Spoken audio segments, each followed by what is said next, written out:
நான் என் கணவருக்காக ஒரு ஸ்கூலில் நான் வேலை கேட்டிருந்தேன் கேம்பஸில். அந்த வேலை எனக்கு கொடுத்தாரு. அதேமாரி வேலையும் கொடுத்தாரு. ரூட்டும் வந்து ரொம்ப ஈஸியான ரூட்டு, 20 நிமிஷம் தான், டேங்கரில் தான் போகணும். அதேமாரி பார்த்தா பஸ்ஸும் புது பஸ்ஸு தான் கொடுத்தாரு. நான் எதாவது கேட்டணும் அதெல்லாம் ரிசர்வ் எனக்கு கொடுத்தாரு. ஆனால் 3 நாள் கரெக்டாக என் கணவர் அந்த வண்டியை ஓட்டினார். 4வது நாள் வந்து திரும்பும்போது ஃபுல்லாகவே வண்டி அடிபட்டுச்சு. ஆனால் அது புது வண்டி தான். அவர் என்கிட்ட வந்து ஃபோன்லேயே சொன்னார். நானும் ஸ்கூலில் தான் போனேன்.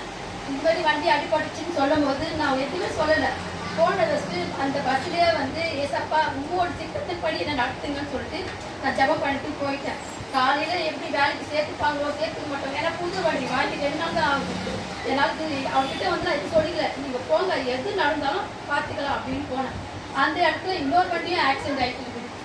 ஆனால் அந்த இடத்துல என் கணவரை கூப்பிட்டு இது வரைக்குமே அந்த வண்டி அடிபட்டதை பற்றி ஒரு வார்த்தையை என் கணவர் கேட்கவே இல்லை. அதேமாரி அடுத்தவங்க அடிபட்டது மட்டும் கூப்பிட்டு